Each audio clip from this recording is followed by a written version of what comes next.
The Cincinnati morning air carried the familiar scent of summer rain mixed with hot asphalt as Pete Rose walked down Vine Street, his weathered baseball cap pulled low over his graying temples. At 68, the man once known as Charlie Hustle moved with the same determined stride that had carried him through 24 seasons in Major League Baseball, though the weight of controversy and years of exile from the sport he loved had carved deeper lines around his eyes. The city bustled around him with its typical Tuesday rhythm. Office workers clutching coffee cups, construction crews already sweating through their shirts, and the distant hum of traffic creating an urban symphony that had become the soundtrack to his post-baseball life. Pete had been making this same walk for months now, heading to his memorabilia shop on the other side of downtown, a small business that kept him connected to the game even though the Hall of Fame's doors remained forever closed to him. As he rounded the corner near Fountain Square, something unusual caught his attention. There, sitting on a small wooden crate beside the fountain, was a young girl who couldn't have been more than 12 years old. Her dark hair was pulled back in a simple ponytail, and her clothes, a faded yellow t-shirt and worn jeans, suggested a family that knew the meaning of making every dollar count. In her small hands, she held a collection of flowers that looked like they'd been picked from various gardens around the neighborhood. Dandelions, small roses, a few daisies, and some wildflowers Pete couldn't identify. What struck him most wasn't the makeshift flower stand or even the girl's obvious youth. It was the look in her brown eyes, a mixture of hope and determination that reminded him of his own childhood in Cincinnati's West End, when every day was a hustle to help his family make ends meet. She sat perfectly still, watching the passing crowds with the patience of someone who had learned early that good things sometimes took time. "Fresh flowers, beautiful flowers for someone special," she called out in a voice that was small but clear, projecting just enough to be heard over the fountain's gentle splash. Most people walked by without a second glance, lost in their phones or their morning routines, but a few smiled and nodded in her direction. Pete found himself slowing his pace, something about the scene tugging at memories he'd buried deep. He remembered being 9 years old, selling newspapers on street corners to help his mother pay the rent. He remembered the ache in his feet from standing for hours, the disappointment when people walked by without buying anything, and the pure joy that came with making enough money to contribute to the family grocery fund. This girl had that same look, the look of someone who understood responsibility before most kids her age even understood what responsibility meant. Pete stopped walking entirely now, positioning himself near enough to observe but far enough away not to make the girl uncomfortable. He watched as a businessman in an expensive suit paused, looked at the flowers, then shook his head and continued walking. A young couple slowed down, and the woman's eyes lit up at the sight of the small bouquet of roses, but her boyfriend pulled her along before she could make a purchase. Each rejection seemed to barely register on the girl's face. She simply rearranged her flowers and called out again with the same hopeful voice. The morning sun climbed higher, and Pete noticed the girl hadn't eaten anything or even taken a drink of water. She just sat there, focused entirely on her small business venture with the kind of single-minded determination that reminded him of his own approach to baseball. When he decided to get a hit, he got a hit. When he decided to steal a base, he stole a base. This girl had that same energy. She'd decided to sell flowers, and she was going to sit there until she sold flowers. As he stood there watching, Pete found himself thinking about all the opportunities he'd had in life, all the doors that had opened for him because of his talent and determination. He'd made millions playing the game he loved, had broken records that would stand for decades, and had achieved a level of fame that most people could only dream of. But he'd also made mistakes, big ones that had cost him his reputation and his place in baseball history. The girl called out again, and this time her voice carried just the slightest hint of fatigue. Pete looked at his watch and realized she'd been sitting there for at least 45 minutes since he'd first noticed her. The morning crowd was thinning out as people reached their destinations, and the lunch crowd was still hours away. If she was going to make any sales, she'd need either incredible patience or incredible luck. Pete reached into his wallet and pulled out a $20 bill. He'd planned to use it for lunch later, but something about this moment felt more important than a sandwich. As he approached the girl's small setup, she looked up at him with those same hopeful brown eyes, though he could see a flicker of surprise, probably because most of her potential customers had been much younger. "Good morning, young lady," Pete said, his voice carrying the slight rasp that came from years of shouting over stadium crowds. "Those are some beautiful flowers you've got there." The girl's face brightened immediately, and she sat up straighter on her wooden crate. "Thank you, sir. I picked them myself this morning. They're all fresh, and I arranged them real nice. Would you like to buy some for someone special?" Pete found himself smiling, really smiling, for the first time in weeks. There was something infectious about her enthusiasm, something that reminded him why he'd fallen in love with baseball in the first place. It wasn't about the money or the fame. It was about the pure joy of doing something you believed in, with everything you had. "I think I would," Pete replied, kneeling down to get a better look at her selection. "But first, I'm curious.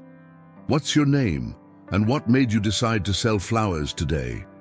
The girl hesitated for just a moment, as if trying to decide whether it was safe to tell a stranger her name.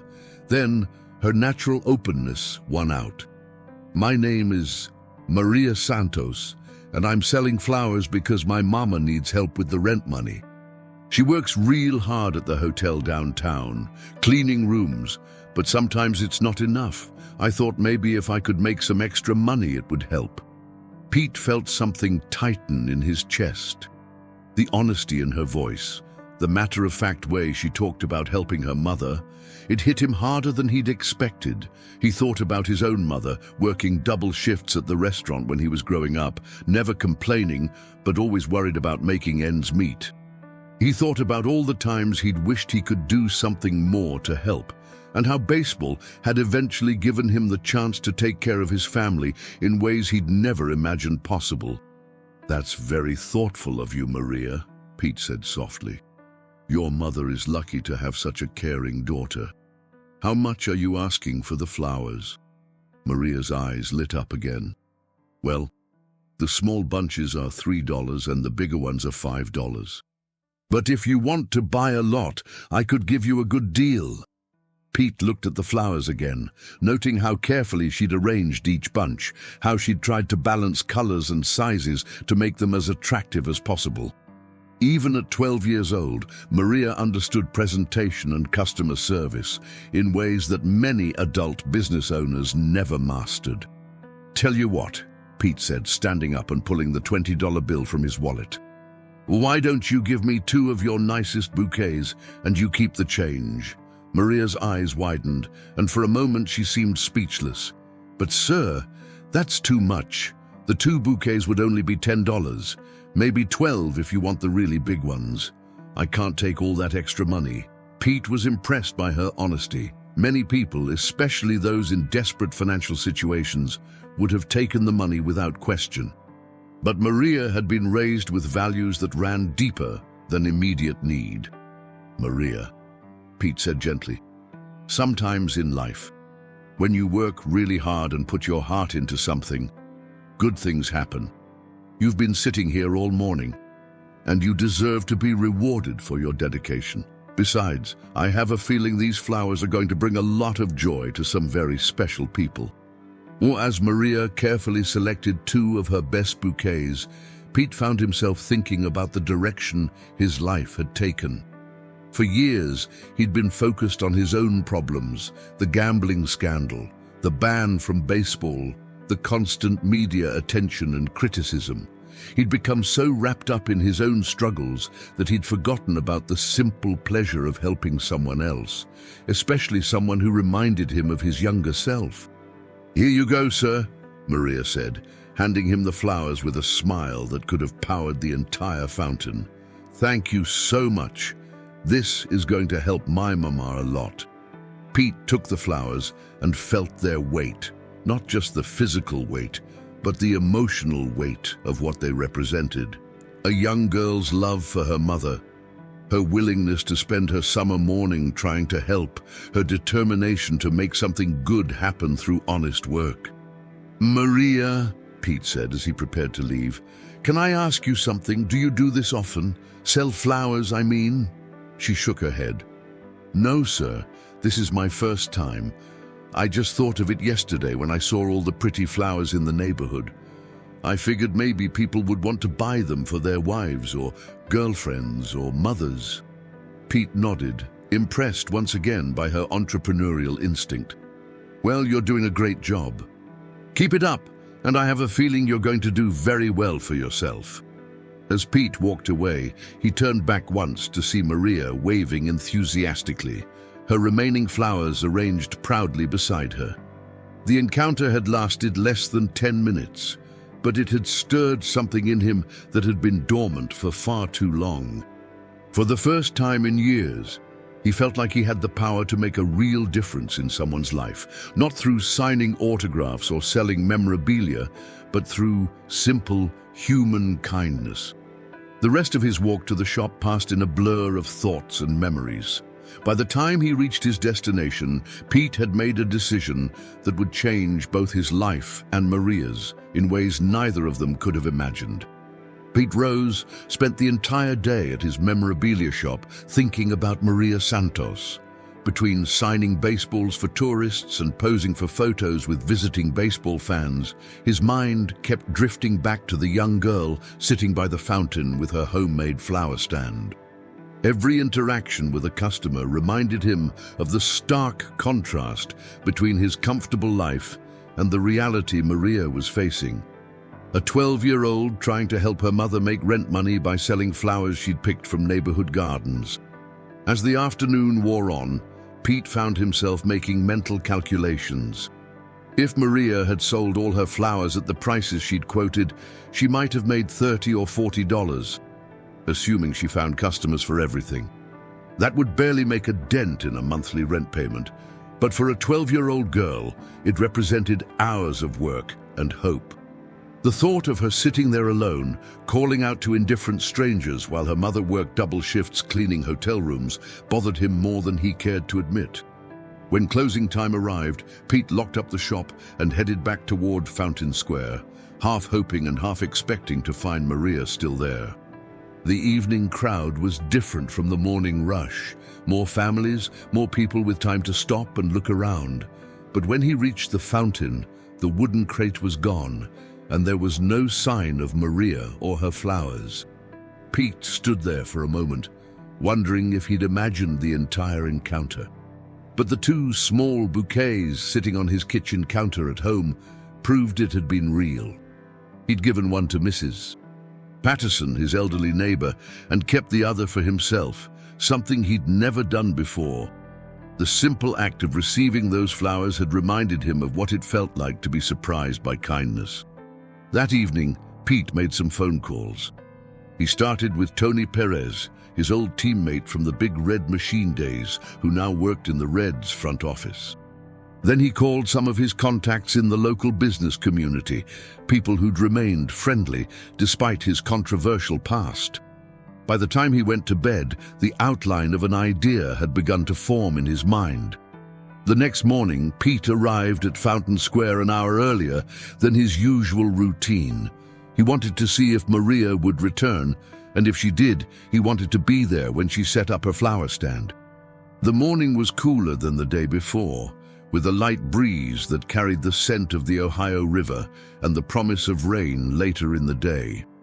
At exactly 8:30, Pete spotted a familiar figure walking toward the fountain.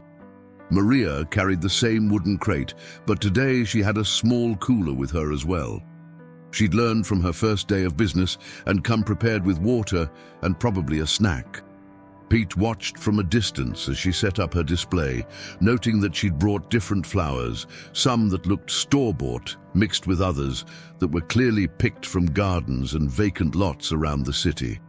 This time, Pete approached her immediately. "Good morning, Maria. Back in business, I see." Maria looked up and broke into a huge smile. "Oh, hello, sir.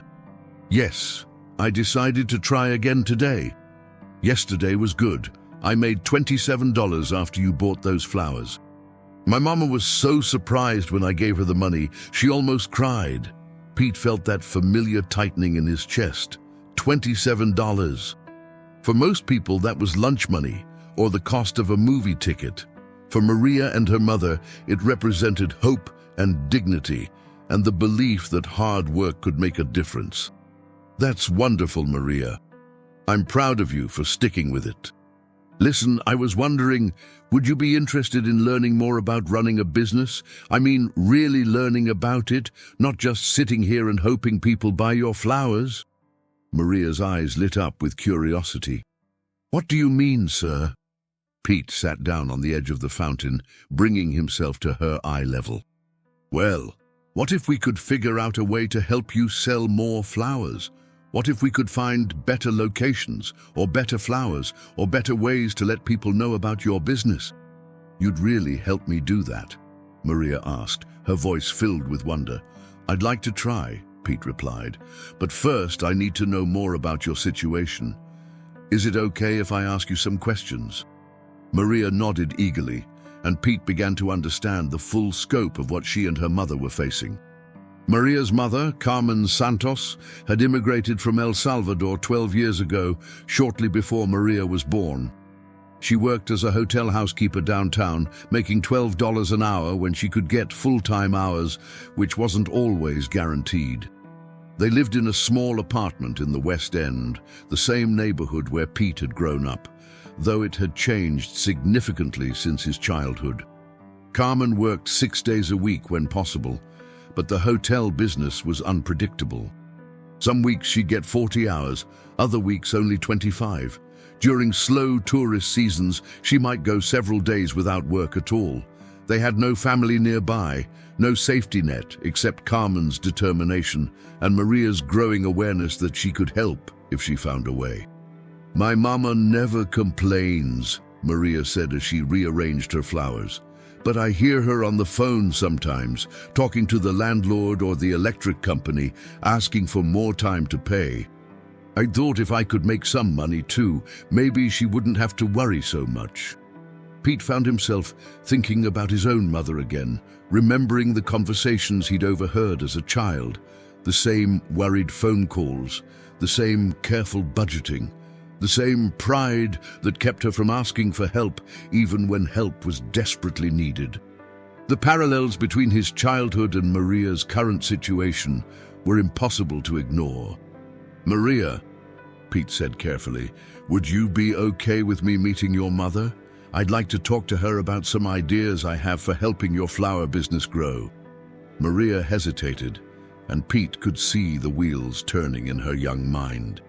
She was old enough to know that strangers didn't usually offer help without wanting something in return, but young enough to still believe in the possibility of kindness. "What kind of ideas?" she asked. Pete smiled.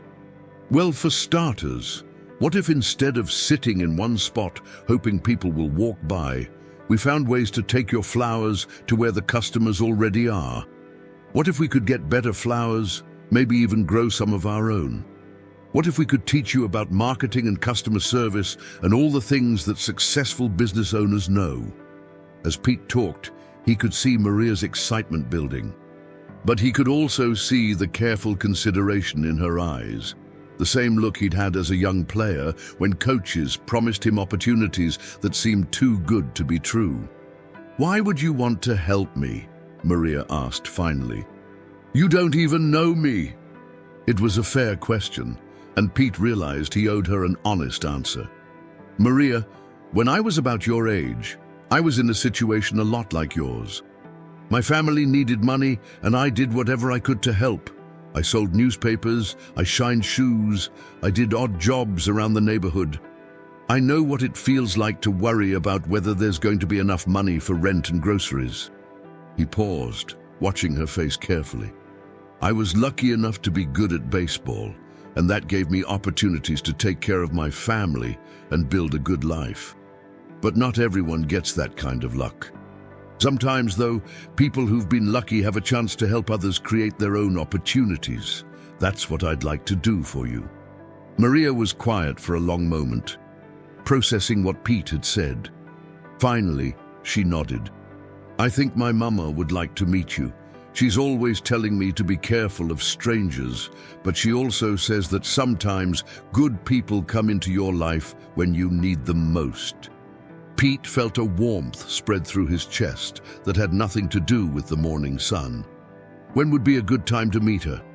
"She gets home from work around 6 o'clock most days. Would tonight work?" Pete nodded. "That would be perfect. Can you give me your address?" As Maria wrote down the address on a small piece of paper, Pete found himself thinking about all the ways this plan could go wrong. He was a public figure with a complicated past, approaching a family he didn't know with promises of help that might seem too good to be true. Carmen Santos would be rightfully suspicious of his motives, especially given the vulnerable position she and her daughter were in. But Pete also thought about all the ways it could go right. He had resources, connections, and business experience that could genuinely help Maria and her mother build something sustainable. More than that, he had the motivation, a combination of genuine caring for this remarkable young girl and a desire to do something meaningful with the privileges his baseball career had provided. "Maria," Pete said as he prepared to leave for his shop, "I want you to know that whatever we decide to do, it's going to be about helping you and your mother. I'm not looking for anything in return, except maybe the chance to see you succeed. Does that sound fair?" Maria smiled and nodded. "That sounds more than fair, sir. That sounds like a miracle." As Pete walked away from the fountain for the second time in 2 days, he felt something he hadn't experienced in years. A sense of purpose that had nothing to do with his own problems or his own legacy. For the first time since his ban from baseball, he felt like he was about to embark on something that could genuinely matter. The rest of the day passed slowly as Pete prepared for the evening meeting. He made more phone calls, researched small business resources available in Cincinnati, and thought carefully about how to present his ideas to Carmen Santos in a way that would address her natural concerns while demonstrating his genuine desire to help. By 6 o'clock, Pete Rose was standing outside a small apartment building in the West End, holding a folder full of notes and possibilities, ready to begin what might become the most important project of his post-baseball life. The West End apartment building where Maria and her mother lived was a 3-story brick structure that had seen better decades. The front steps showed wear from countless feet, and the mailboxes in the small lobby bore the scratches and dents that came with years of use. But the building was clean and well-maintained, the kind of place where working families did their best to create stable homes despite economic challenges. Pete climbed to the second floor and found apartment 2B, taking a deep breath before knocking on the door. From inside, he could hear the sound of a television and quiet voices speaking in Spanish. After a moment, the door opened to reveal a woman who was clearly Maria's mother. The same dark hair, the same thoughtful brown eyes, but with lines around them that spoke of years of hard work and worry. Carmen Santos was smaller than Pete had expected, probably no more than 5 feet 2 inches tall, but she carried herself with a dignity that made her seem much larger. She wore simple work clothes, dark slacks, and a white blouse that looked like they'd been carefully maintained, despite heavy use. Her expression was polite but cautious as she looked up at the stranger standing in her doorway. "Mrs. Santos?" Pete said gently. "My name is Pete Rose. I met your daughter Maria yesterday, and she said it would be okay if I came by to talk with you about some ideas I have." Carmen's expression shifted slightly as she processed his name. Even if she wasn't a baseball fan, Pete Rose was famous enough in Cincinnati that most people recognized the name. That recognition could work for him or against him, depending on how she felt about his controversial past. "Please come in," Carmen said in accented but clear English, stepping aside to let him into the small apartment. The living space was tiny but immaculately clean. A small couch and 2 chairs were arranged around a coffee table that doubled as a dining surface. The walls were decorated with a few family photos and some children's artwork that was clearly Maria's. Despite the apartment's modest size, it felt like a home, a place where love and care had transformed limited space into something warm and welcoming. Maria jumped up from where she'd been sitting at the coffee table, doing what looked like homework. "Mama, this is the man I told you about, the one who bought my flowers and wants to help with my business." Carmen smiled at her daughter's enthusiasm, but maintained her careful demeanor as she gestured for Pete to take a seat. "Maria told me you were very kind to her yesterday. Would you like some coffee? I just made a fresh pot." Pete accepted gratefully, partly because he could use the caffeine and partly because sharing coffee felt like a good way to establish trust. As Carmen moved around the small kitchen area, Pete noticed how efficiently she worked, every motion purposeful, every item in its proper place. It was the behavior of someone who'd learned to make the most of limited resources. "Mr. Rose," Carmen said as she returned with 3 cups of coffee, "Maria is very excited about your offer to help, but I must be honest. I am curious about why a stranger would want to help us. We don't have anything to offer you in return." Pete had expected this question and had thought carefully about how to answer it. "Mrs. Santos, I grew up in this neighborhood, in a family that struggled to make ends meet. My mother worked multiple jobs, and I did whatever I could to help, selling papers, shining shoes, anything that would bring in a few extra dollars." He paused, noting how Carmen's expression softened slightly at this shared experience. "I was fortunate enough to be good at baseball, which eventually gave me opportunities to help my family and build a comfortable life. But I have never forgotten what it felt like to worry about rent money or to watch my mother work so hard just to keep us afloat." Carmen nodded slowly, understanding beginning to show in her eyes.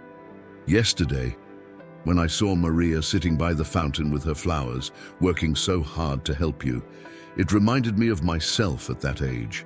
I realized that I have resources now, money, connections, business experience, that could genuinely help a family in the situation I used to be in.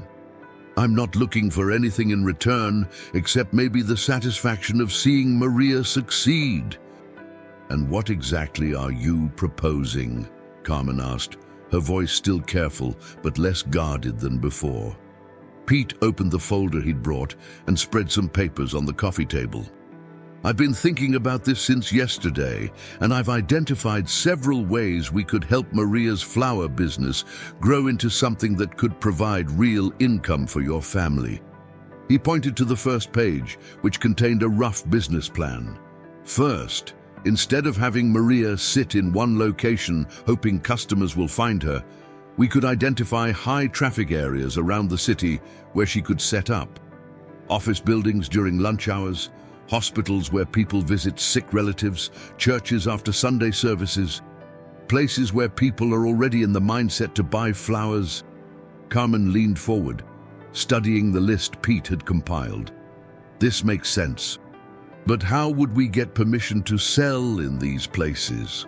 "That's where my connections come in," Pete explained. "I know people in the business community, people who might be willing to let Maria set up outside their buildings or in their lobbies.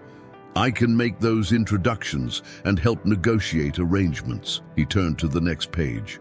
"Second, we need to think about the flowers themselves. Right now, Maria is picking flowers from around the neighborhood, which is resourceful but limits her inventory and quality.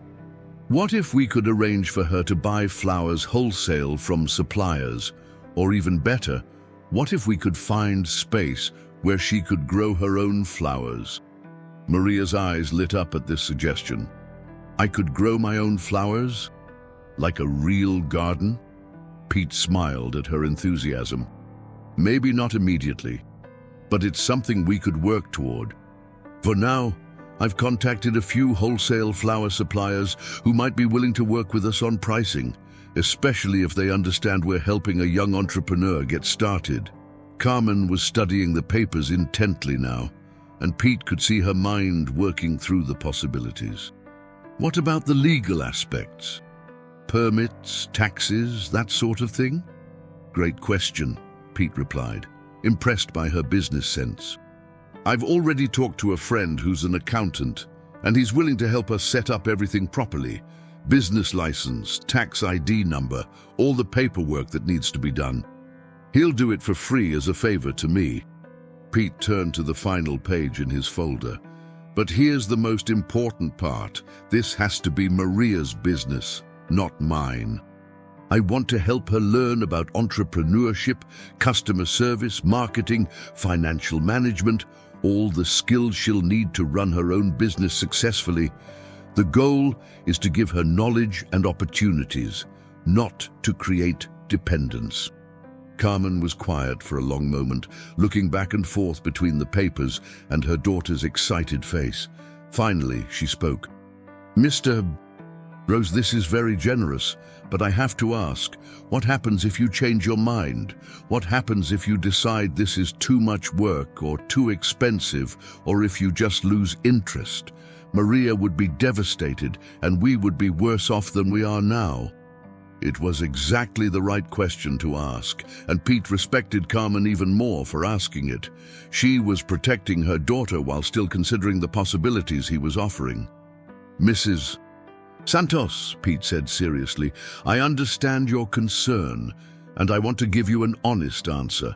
I can't promise that this plan will work perfectly or that there won't be challenges along the way. What I can promise is that I'm committed to seeing this through, whatever it takes. He leaned forward, his voice taking on the intensity that had once driven him to break hit records.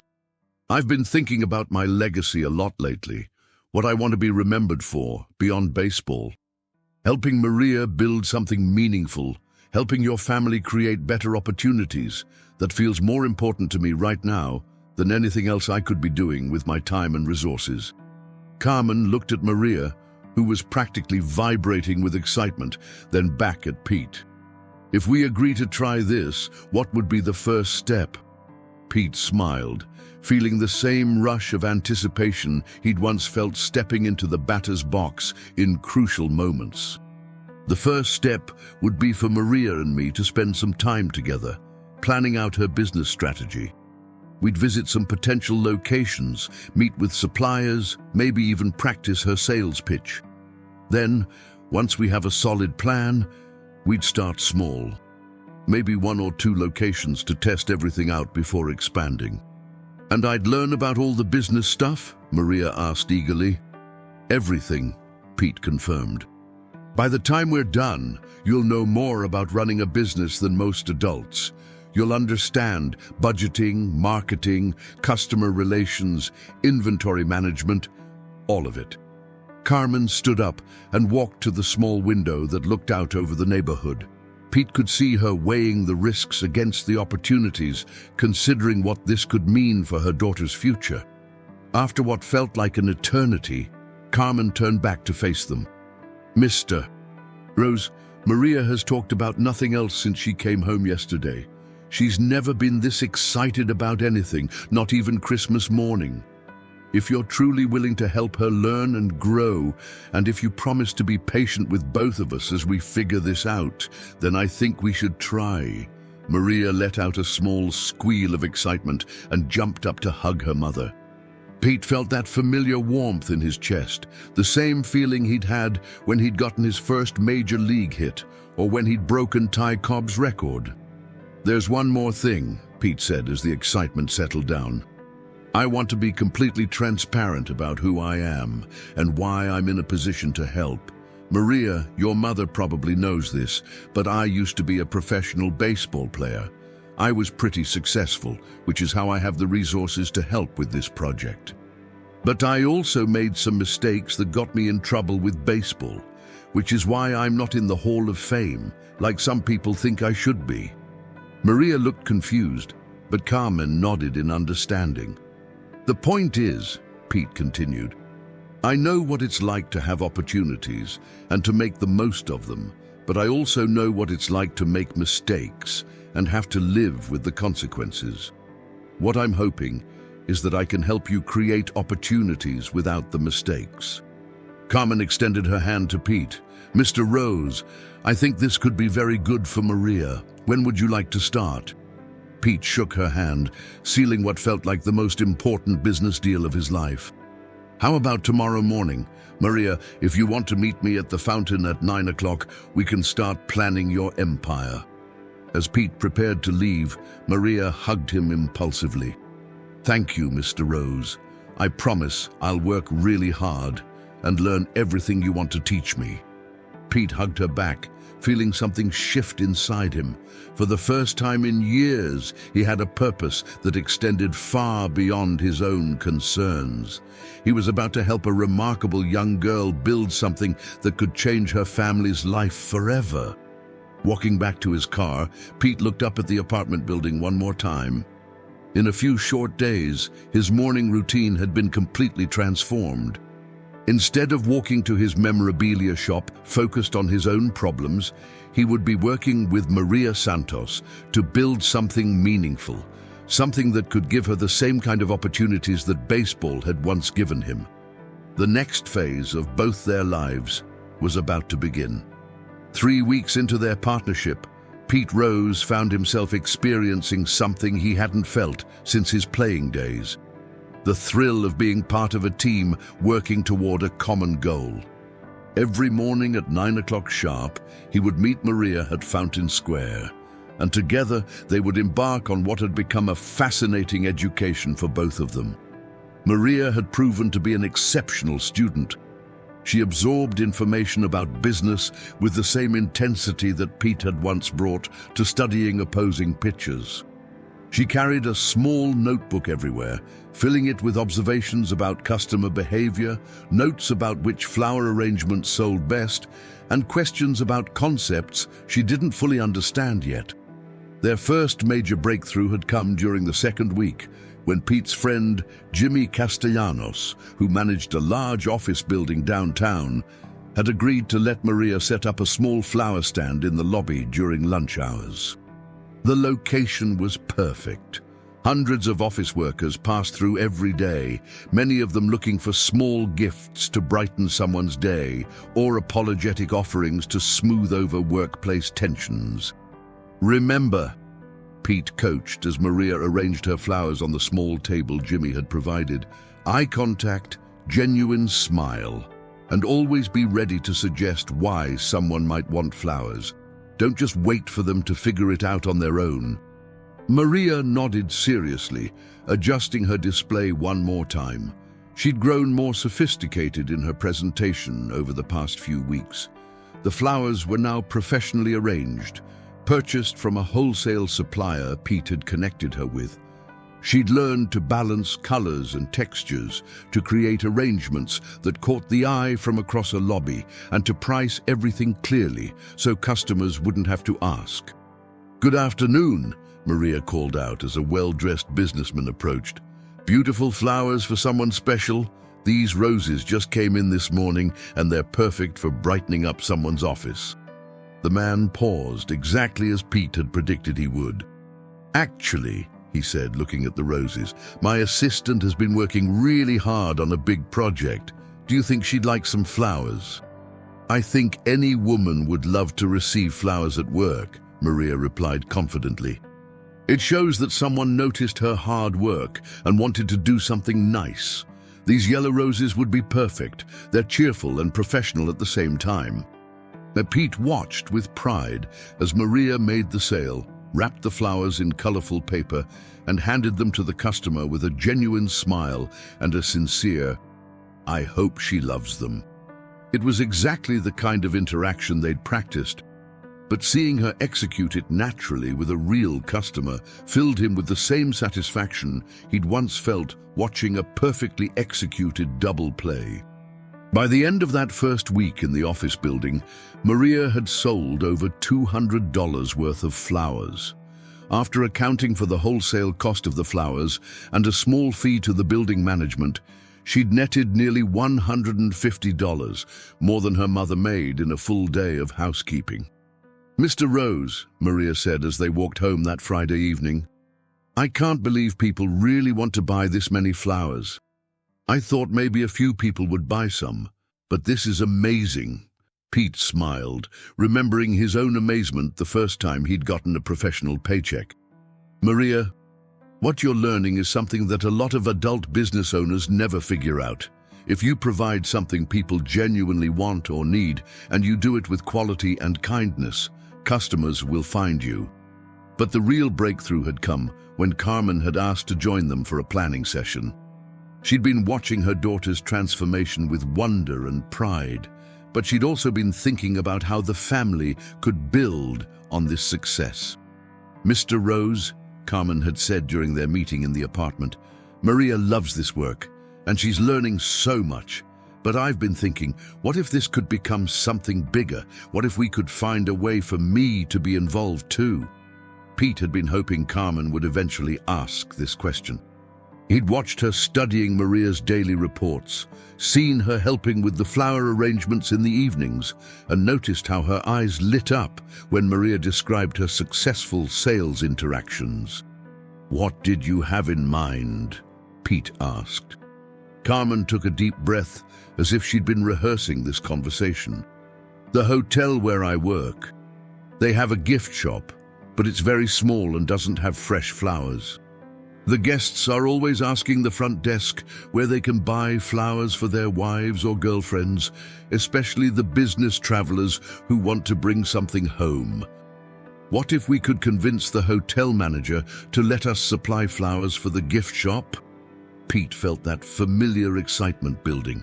Carmen had identified a perfect business opportunity, a captive customer base with a demonstrated need and the income to pay premium prices for convenience. That's brilliant, Pete said. Hotel guests are ideal customers for flowers. They're away from home. They want to show they're thinking of someone, and they don't have time to search around the city for a flower shop. Maria was bouncing with excitement. Mama, that's such a good idea. And you already know all the people who work there, so they trust you. Over the next week, Pete had helped Carmen develop a formal proposal for her hotel manager. They'd researched pricing, identified the types of arrangements that would appeal to business travelers, and calculated how much revenue the hotel could generate by adding fresh flowers to their gift shop inventory. The presentation had been scheduled for a Tuesday morning, and Pete had offered to accompany Carmen to provide moral support and business credibility. But Carmen had declined, saying she wanted to present the idea herself. This was her initiative, her opportunity to show that she could be more than just a housekeeper. Pete had spent that entire Tuesday morning pacing around his memorabilia shop, checking his phone every few minutes and wondering how the meeting was going. When Carmen finally called at 11:30, he could hear the excitement in her voice before she said a word. Mr. Rose, they said yes.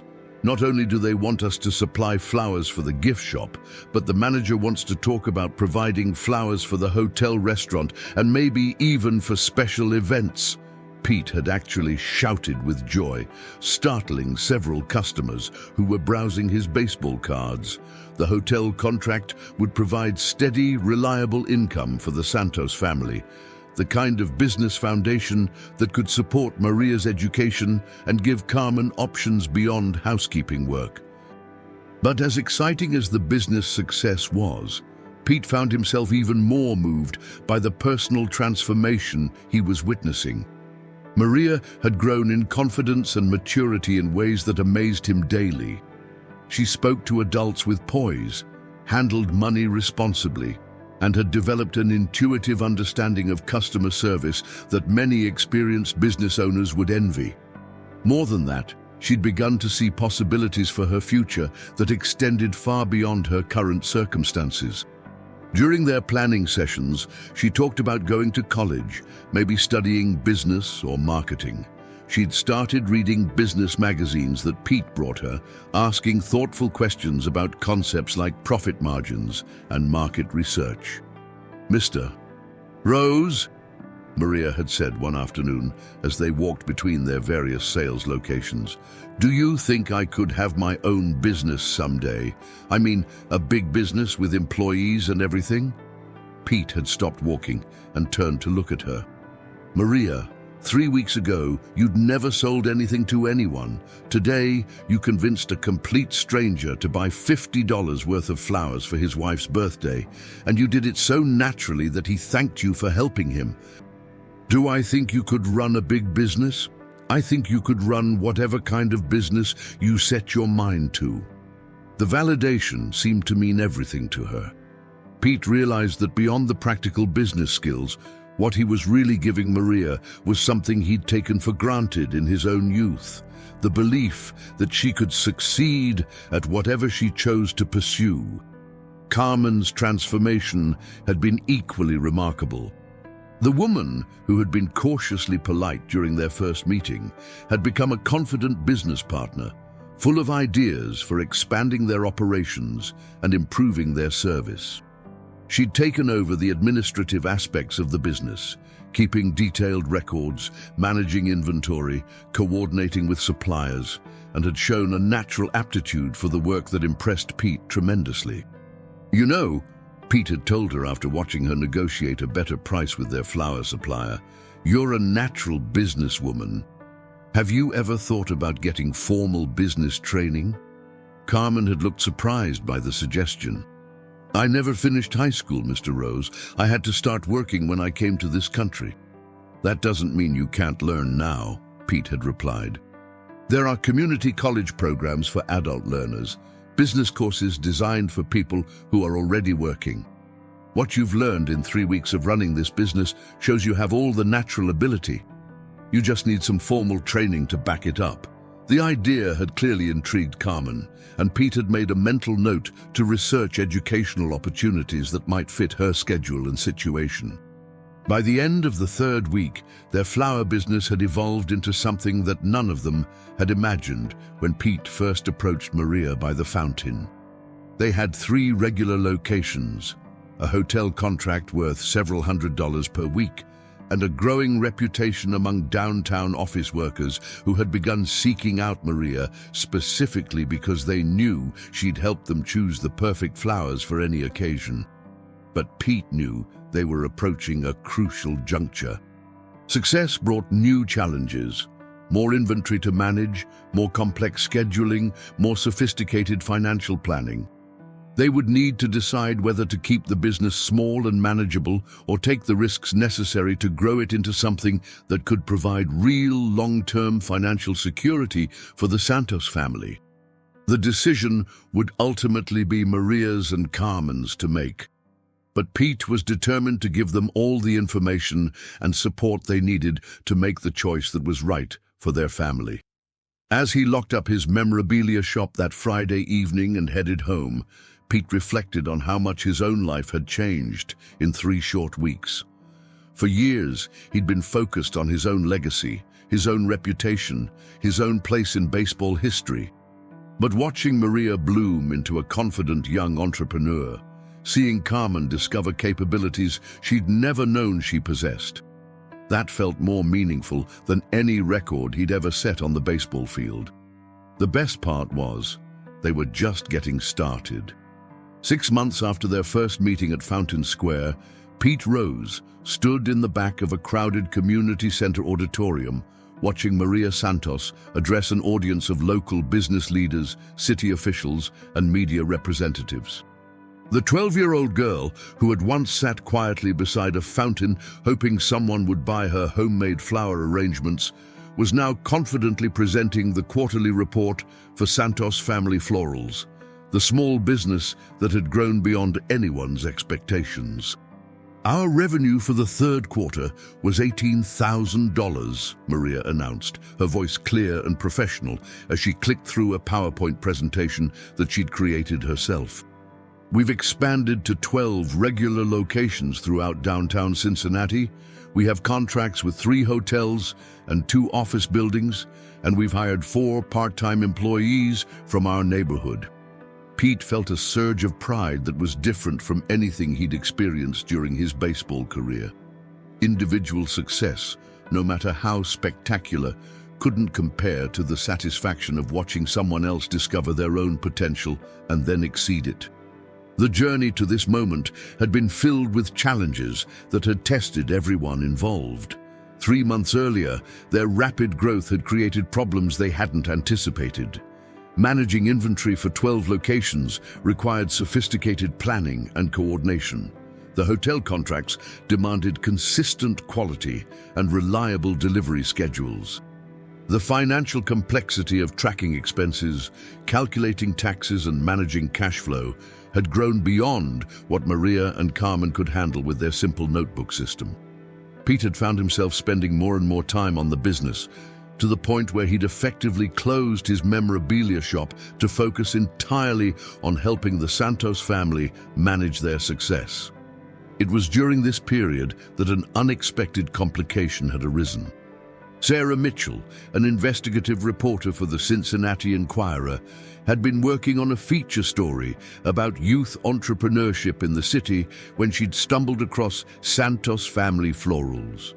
What had started as a feel-good story about a young girl's business success had taken a more complicated turn when Sarah had discovered Pete Rose's involvement. "Mr. Rose," Sarah had said during her interview with Pete, "some people might question whether your involvement in this business represents an attempt to rehabilitate your public image. How do you respond to suggestions that you're using this family's success for your own benefit?" Pete had expected this question eventually, but it still stung when it came. His relationship with the media had been complicated for decades, and he understood why reporters might view his motives with suspicion. "Sarah," Pete had replied carefully, "I can't control what people think about my motives. What I can tell you is that Maria and Carmen Santos are remarkable people who deserve every opportunity to succeed. If my involvement has helped create those opportunities, then I'm proud of that, regardless of what anyone thinks about my reasons." But the interview had forced Pete to confront a question he'd been avoiding. What was his long-term role in the Santos family's business? Was he helping them build something sustainable, or was he creating a dependency that could hurt them if he stepped away? The answer had come from an unexpected source. During one of their regular planning meetings, Carmen had brought up the subject directly. "Mr. Rose," she'd said, "Maria and I have been talking, and we want you to know how grateful we are for everything you've done for us. But we also want you to know that we're ready to take more responsibility for running the business ourselves." Pete had felt a mixture of pride and something that might have been disappointment. "What are you thinking?" Carmen had pulled out a folder filled with business plans, financial projections, and organizational charts. "We want to buy you out of your share of the business. We want to make you a consultant instead of a partner, so that you get paid for your advice and expertise. But so that Maria and I own the company completely." Maria had nodded enthusiastically. "We've learned so much from you, Mr. Rose, and we want to keep learning, but we also want to prove that we can do this on our own." Pete had studied their proposal with amazement. Carmen had clearly spent weeks preparing the documentation, researching fair market values, and calculating payment schedules. The business plan for their next phase of growth was sophisticated and well-reasoned. The financial projections were conservative but optimistic. Most importantly, their plan demonstrated a level of business acumen that proved they truly had internalized everything Pete had tried to teach them. They weren't just mimicking what he'd shown them, they were innovating and planning independently. "This is incredible work," Pete had said finally, "but I have one question. Are you sure you want to take on this level of responsibility and risk? Running a business is stressful, and there are no guarantees of success." Carmen and Maria had exchanged a look that communicated volumes. "Mr. Rose," Carmen had replied, "6 months ago, I was worried about making rent every month. Today, I'm planning to quit my hotel job so I can focus on growing our business full-time. Maria has already earned enough money to start a college fund. We're not the same people we were when we met you." Pete had realized she was absolutely right. The cautious housekeeper and the hopeful flower girl had been transformed into confident entrepreneurs who were ready to take control of their own destiny. The buyout negotiation had taken several weeks, not because anyone was being difficult, but because Pete had insisted on making sure every legal and financial detail was properly handled. He'd brought in lawyers and accountants to ensure that Carmen and Maria fully understood every aspect of what they were agreeing to. He'd also insisted on building in protections that would allow them to seek his advice whenever they needed it, without any financial obligation. The final agreement had been signed just 2 weeks before Maria's presentation to the business community. Santos Family Florals was now entirely owned by Carmen and Maria Santos, with Pete serving as a paid consultant and mentor. But the most significant development had come just days before the presentation, when Carmen had made an announcement that had surprised everyone, including Pete. "I've been accepted into the Small Business Management program at Cincinnati State," she told Maria and Pete during their weekly planning meeting. "It's designed for working adults, so I can take classes in the evenings and on weekends while still running the business." Pete had been speechless with pride. Carmen had not only built a successful business, but she'd also found the confidence to pursue the formal education she'd always wanted. Maria's reaction had been even more enthusiastic than Pete's. "Mama, that's amazing. You're going to be the smartest business owner in the whole city." Now, watching Maria confidently field questions from the audience after her presentation, Pete reflected on how much all of their lives had changed. The Santos family had built financial security and opened doors to opportunities that had seemed impossible 6 months earlier. But more than that, they'd proven to themselves and their community that with determination, hard work, and the right support, anyone could create their own success story. "Mr. Rose," a voice beside him said. Pete turned to find Sarah Mitchell, the reporter who had interviewed him months earlier. "I wanted to let you know that my follow-up story is running in tomorrow's paper. I think you'll be pleased with how it turned out." Pete nodded, but didn't ask for details. He'd learned that the best response to media attention was to focus on the work itself rather than how the work was being perceived. "Sarah," Pete said, "whatever you write about me doesn't matter as much as what you write about Maria and Carmen. They're the real story here." Sarah smiled. "Actually, that's exactly the conclusion I came to. What you did was provide an opportunity, but what they did with that opportunity, that's entirely their own accomplishment." Udba. As the presentation ended and people began to mingle, Pete watched Maria and Carmen work the room with the same natural grace they brought to customer service. They were scheduling follow-up meetings, discussing potential partnerships, and answering detailed questions about their business model and growth plans. Pete realized that his job here was essentially done. The Santos family no longer needed him to succeed. They had built something sustainable that was entirely their own. His role now was simply to be available when they wanted advice, and to take pride in having played a small part in helping them discover what they were capable of achieving. As he prepared to leave the community center, Maria ran over to him with a huge smile on her face. "Mr. Rose, did you hear? The mayor wants to feature our business in a city-wide program to encourage youth entrepreneurship. And that lady from the Chamber of Commerce wants us to speak at their annual conference."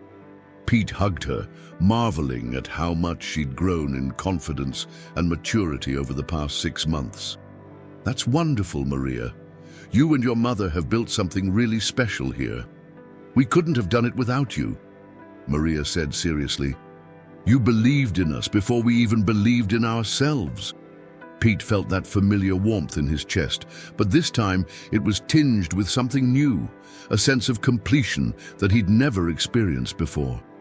"Maria, What I gave you was an opportunity. Everything else, the hard work, the creativity, the determination to succeed, that all came from you and your mother." As Pete walked out of the community center and into the cool Cincinnati evening, he thought about the unexpected direction his life had taken. 6 months earlier, he'd been a man focused on his own problems, his own legacy, his own place in history. Tonight, he was a man who had helped a family transform their circumstances and discover their own potential. The Pete Rose, who had broken hit records and won World Series championships, had achieved individual success that would be remembered for generations. But the Pete Rose, who had sat down beside a fountain and decided to help a young girl sell flowers, that version of himself had participated in something that felt more meaningful than any personal accomplishment. His phone buzzed with a text message from Carmen. "Thank you for everything, Mr. Rose. We couldn't have imagined any of this without your help. The Santos family will never forget what you did for us." Pete smiled and put the phone back in his pocket. Tomorrow, Maria and Carmen would continue building their business and planning for a future full of possibilities. They would face new challenges and celebrate new successes, but they would do it with the confidence that came from knowing they had the skills and determination to handle whatever came next. And Pete Rose would go back to his regular life, but with the knowledge that he had used his resources and experience to create something truly meaningful. For the first time in years, when people asked him about his legacy, he wouldn't think only about baseball statistics and controversies. He would think about a 12-year-old girl who had learned that she could build anything she set her mind to, and about a mother who had discovered that it was never too late to pursue her dreams. Sometimes the most important victories happen not on playing fields, but on city sidewalks, where ordinary people decide to help each other create extraordinary possibilities. Pete Rose had spent his entire baseball career trying to prove what he could accomplish as an individual, but his greatest achievement might have been learning what was possible when he decided to use his success to help others discover their own. 6 months after seeing a girl selling flowers by a fountain, Pete Rose finally understood what it meant to win something that would last forever.